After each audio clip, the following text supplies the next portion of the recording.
Bom dia. O governo federal pede esclarecimentos sobre suposto envolvimento do governo do estado com facções criminosas.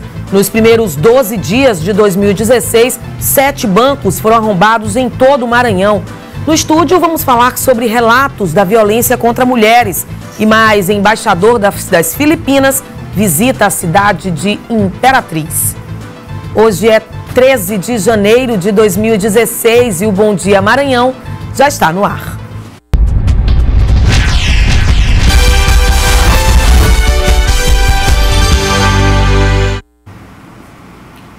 E a gente começa a edição de hoje falando do reservatório do Batatã, que abastecia cerca de 50 bairros em São Luís e segue com um volume de água muito baixo. As chuvas não foram suficientes e a população tem sofrido com os constantes racionamentos.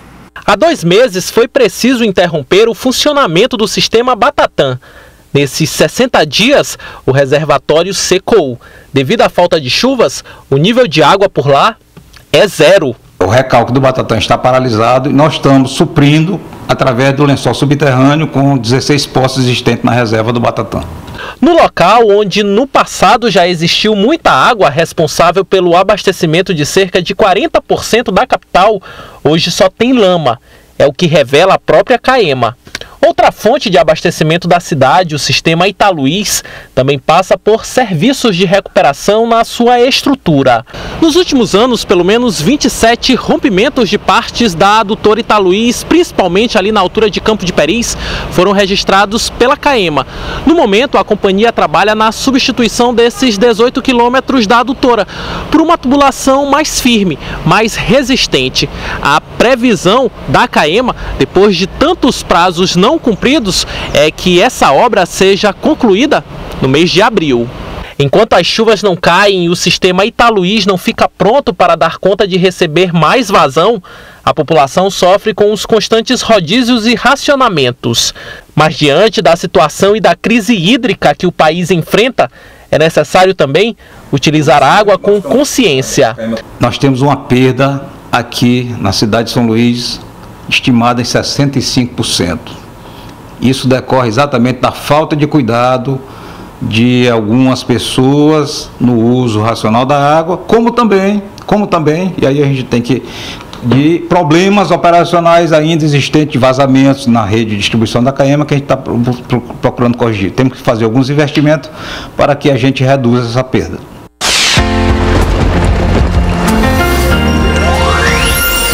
No sul do Maranhão, muitas nuvens se formam nesta quarta-feira e há previsão de pancadas de chuva a qualquer hora do dia. Chuva rápida e passageira nas demais áreas. Em Pinheiro, as temperaturas devem variar entre 25 e 34 graus. Em Santa Inês, 24 e 34. Na cidade de Bacabal, a mínima será de 23 e a máxima de 34 graus. E o ex-presidente e ex-senador José Sarney segue internado na UTI Hospital na capital maranhense. Segundo o laudo médico, ele se encontra em quadro estável e sem previsão de alta. José Sarney recebeu atendimento médico em São Luís após cair e fraturar o ombro quando estava em uma ilha onde tem residência. Segundo informações extraoficiais, a ex-governadora Rosiana Sarney e o marido Jorge Murat visitaram José Sarney na noite da última terça-feira. E o preço da gasolina continua sendo motivo de reclamação em todo o estado. Para abastecer mais barato, muitos motoristas ficam de olho nas promoções que geralmente provocam grandes filas nos postos de combustíveis. Os imperatrizenses estão sofrendo com os constantes aumentos nos preços dos combustíveis. Hoje, o preço médio para o consumidor final da gasolina aqui em Imperatriz gira em torno de R$ 3,84 e o diesel R$ 3,07. E onde tem fila, geralmente tem promoção. E quando é em relação à gasolina, vale economizar qualquer centavo. Vale, né? Porque hoje em dia a gasolina tá matando. O preço que mais sobe no Brasil é a gasolina, combustível. Então, vale a pena. Tem que passar calor, sofrer um pouco para poder economizar, né? economiza mais um pouco. Os postos com o preço mais em conta, a gasolina sai em média R$ 3,55. Mas para abastecer mais barato, é preciso ter paciência, pois a fila é grande. Neste posto passa uma média de 90 carros por dia. Do preço que tem para cima, tá muito caro para cima aí, tá acima do valor muito. Aí eu acho que compensa sim.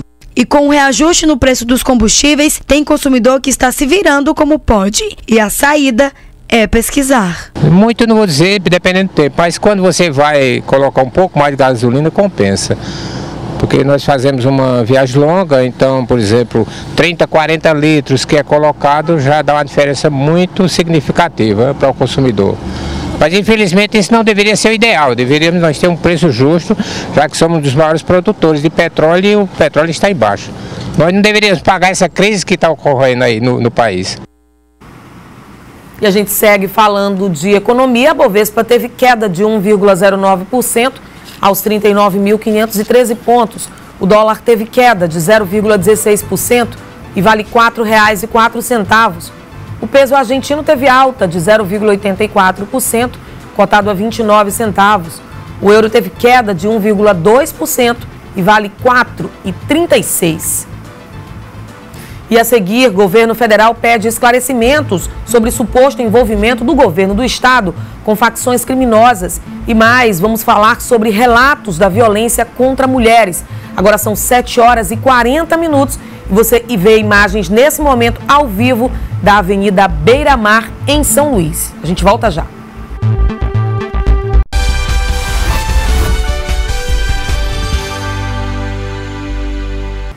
De volta com o Bom Dia Maranhão, depois que representantes dos direitos humanos denunciaram a existência de um acordo entre membros do governo e facções criminosas que atuam nos presídios, o governo federal quer esclarecimentos sobre essas denúncias. Vamos ao vivo saber mais informações com o repórter Eduardo Ericeira. O Eduardo, essa investigação já havia sido solicitada desde o ano passado, não é isso? Bom dia.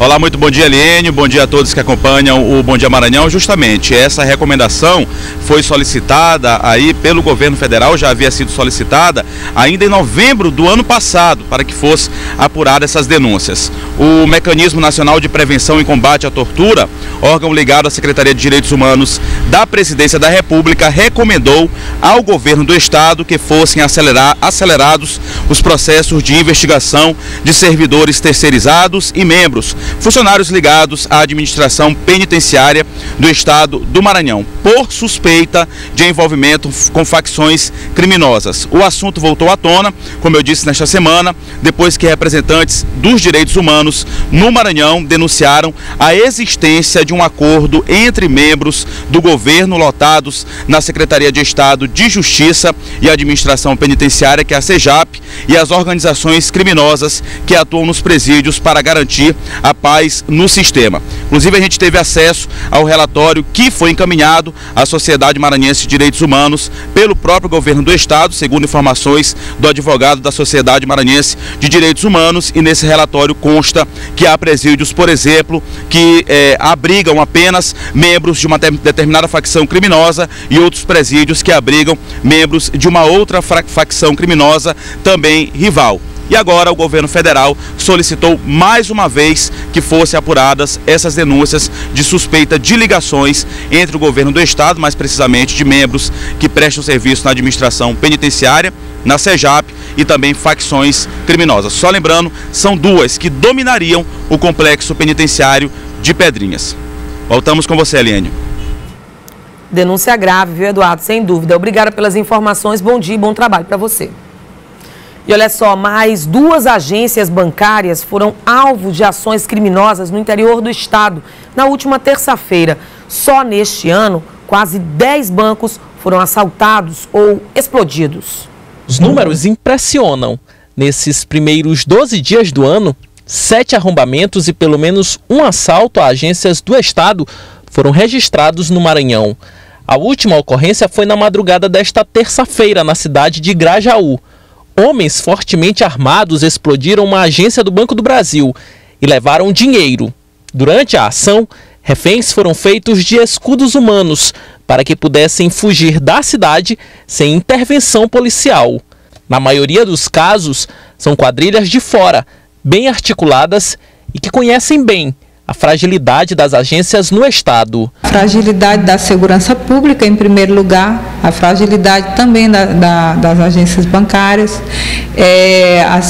acho que o acesso, né, a entrada e saída mais rápido, porque normalmente são cidades pequenas e tem entre uma e outra é mais fácil, né, eles se evadirem, tem mata-gás para se esconder, então assim é muito mais fácil do que numa cidade grande. Tem a questão da mobilidade urbana, né, que facilita muito isso nas cidades interior. Em 2015 foram contabilizados 23 assaltos, 59 arrombamentos e 12 saidinhas. Essa soma totaliza 94 crimes praticados a bancos no Maranhão. Desde 2011, o Sindicato dos Bancários exige a instalação de alguns equipamentos de segurança que poderiam coibir a ação de criminosos e garantir maior tranquilidade de clientes dentro desses estabelecimentos, como, por exemplo, a instalação de portas giratórias em todas as agências, detectores de metais, biombos e também câmeras digitais. Muitas dessas reivindicações, até hoje, nunca foram atendidas. O fato é que os assaltantes estão cada vez mais audaciosos e agem com mais violência. Nós entregamos assim uma proposta de segurança bancária que foi elaborada aqui pelo sindicato para que venha a se tornar um projeto de lei. E olha só, o ano passado foram abertos mais de 1.300 processos sobre violência doméstica contra a mulher no Maranhão, segundo informações do Tribunal de Justiça. O estado maranhense possui atualmente 29 mil processos em aberto, com 10 mil novos casos registrados e 2.700 julgados em 2014. Foi aprovado pela Câmara Federal no dia 3 de março o projeto de lei que prevê inclusão no Código Penal que o crime de homicídio contra a mulher passe a ser qualificado como feminicídio e classificado como hediondo. A pena que antes variava de 6 a 20 anos poderá ser de 12 a 30 anos. E das mulheres que escreveram a redação do Exame Nacional de Ensino Médio, Enem, em 2015, 55 deram depoimentos sobre o tema violência contra a mulher. O que chamou a atenção é que, na maioria das vezes, nos depoimentos, elas eram as vítimas ou as testemunhas. Sobre essa realidade, essa triste realidade, eu sigo conversando com a pós-doutora em psicologia, Artenira Sawaia. Bom dia, Artenira. Bom dia. Seja muito bem-vinda ao Bom Dia Maranhão. E aí a gente fala desse assunto, né, que foi tema de redação no Enem ano passado, mas que é tema constante nas nossas vidas, nas nossas discussões, é a questão da violência contra a mulher. A Lei Maria da Penha é de 2006, mas a violência, infelizmente, só aumenta. O que mudou de fato, hein, Artenira? Olha, uma questão muito interessante que essa reflexão do Enem traz é que a gente tinha como objetivo que a sociedade, especialmente jovens, refletissem sobre o tema, porque é um tema silenciado, ele não é um tema só silencioso, ele é um tema silenciado. Ele é um tema que nós fazemos de conta que ele não é tão grave e que ele não está beirando o cotidiano de todas nós mulheres, desde o momento que nós acordamos até o momento que nós vamos dormir. O que 55% de meninas, jovens, adolescentes denunciando violências contra mulheres nas suas redações do Enem mostram pra gente? Mostram que elas usaram esse momento como um momento de desabafo e de depoimento. Mostram que elas estão silenciadas dentro da própria violência. Mostram que a violência no Brasil ainda continua naturalizada. Você mostrou dados em relação ao Tribunal de Justiça do Maranhão no que diz respeito ao número de processos tramitando. Primeiro, a gente precisa entender, são o número de processos onde vai haver um julgamento de mérito, ou seja, eu vou julgar essa violência e isso pode gerar uma punição para esse agressor, ou eu estou lidando só com medidas protetivas de urgência, que são aquelas medidas que a mulher nem precisa de advogado, ela pode pedir diretamente ao Poder Judiciário. Aquelas medidas existem por alguns dias, por um período limitado, mas na maioria das situações elas são arquivadas, elas não têm prosseguimento, e a nossa grande questão acaba sendo, diante desse número de processos, qual é efetivamente o percentual de agressores que são punidos? Pois é, exatamente. Né? Aí você faz essa colocação, eu aproveito para lhe perguntar. Desde 2008, né, que foi a criação, não é isso? 2008? A criação da nossa vara especializada em São Luís do Maranhão é de 2008. Pronto, desde 2008, quantos agressores de fato foram punidos? É interessante porque se você perguntar se essa punição, né, diante desses dados alarmantes de violência da mulher, quantos desses agressores foram presos, eu vou te dizer que nós não tivemos presos com sentença transitada em julgado, nem 10. Nossa. Tá? Nós vamos avaliar quantos agressores foram punidos ou com uma prisão em liberdade ou com uma situação de terem que se submeter a um processo de ressocialização ou de sessões psicoterápicas, o acompanhamento psicossocial da vara em situações de violência psicológica e em situações de violência moral contra a mulher. De violências moral contra a mulher, nenhum. Nenhum? Nenhum. Então, é como se assim, nós maranhenses não sofremos violência moral, nós não denunciamos violência moral, né? Violência psicológica, ela tem sido vista sob a ótica de danificar a saúde de uma mulher, porque estão aí as telenovelas mostrando, as séries mostrando que se você é submetida, por exemplo, aqui no seu trabalho, a uma violência psicológica cotidiana, você vai adoecer. Certamente. E esse seu adoecimento, ele é mensurável, ele é periciável. Artenira, onde é que está o problema então? A Lei Maria da Penha foi criada exatamente para, de alguma forma, tentar defender essas mulheres que já foram vítimas, né, constantemente de violência. O que aconteceu? Por que isso, de fato, resumindo mesmo, por que isso não está dando certo, hein? Olha que interessante, né? Se a lei veio e chamou atenção para essa situação, no ano de 2006 a lei foi promulgada. No ano de 2007, a gente teve uma redução pequena dos números de mortes de mulheres. Logo em 2008, esses números voltaram a subir e não pararam mais de subir.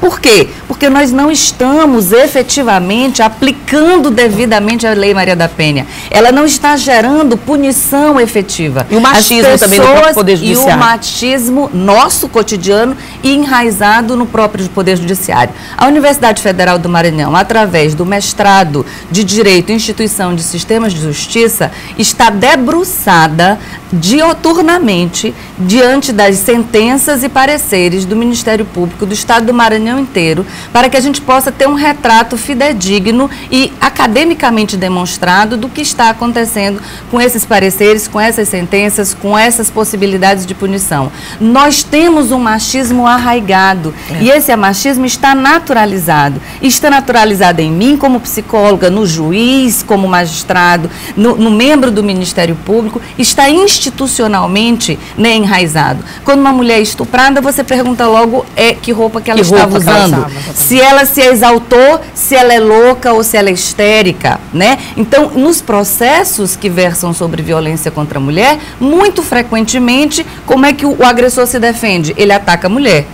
Ora, ele atacar a mulher no bojo da Lei Maria da Penha e isso ser permitido implica em dizer que nós temos uma segunda violência, e agora documentada. Porque no momento em que ele ataca a mulher, ele injuria a mulher. E aí você tem duas violências, a denunciada e a institucional. E a institucional ela é muito grave, se eu estiver lidando com omissão, com negligência ou com imperícia. Porque se eu julgo com machismo, se eu avalio uma situação sem a devida importância ou minimizando, como é que a gente vai sair dessa situação de caos? Porque a imprensa e o Poder Executivo estimula a denúncia, mas aí nós precisamos monitorar se essas denúncias estão sendo devidamente acompanhadas e apuradas. Do contrário, se a gente não tiver números, né, de efetiva punição e a gente não trouxer a discussão para o nível educacional, nós não evoluímos. Infelizmente não evoluímos. Olha, eu deixo o convite então aqui, a gente não tem mais tempo, eu deixo o convite para assim que esse processo, que você falou da UFMA, toda essa pesquisa for concluída, você volta aqui para a gente falar sobre esses dados, ok? Estou comprometida com você, Pronto. Porque nós vamos partir para as publicações. publicações agora em 2016 para que a gente possa colaborar. Está confirmado. Olha, gente, eu conversei então com a Artemira Sawaia, que é pós-doutora em psicologia e que traz muito bem essas informações com relação à violência contra a mulher. Obrigada mais uma vez. Bom dia. Eu que te agradeço. E no próximo bloco, o embaixador das Filipinas visita a cidade de Imperatriz, 7h56. Eu volto já.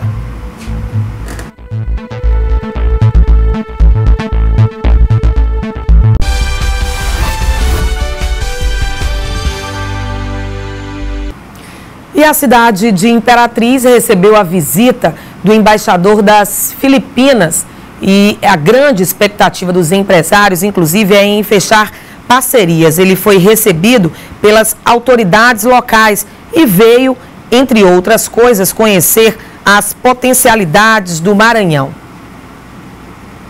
E olha só, hoje pela manhã o sinal da difusora, o sinal digital da TV Difusora será retirado do ar por cerca de 40 minutos para manutenção do sistema. Essa manutenção ela será feita logo após o Bom Dia Maranhão. E o Bom Dia Maranhão termina agora. Outras notícias você já sabe. É só acessar o portal difusora.com. Até amanhã.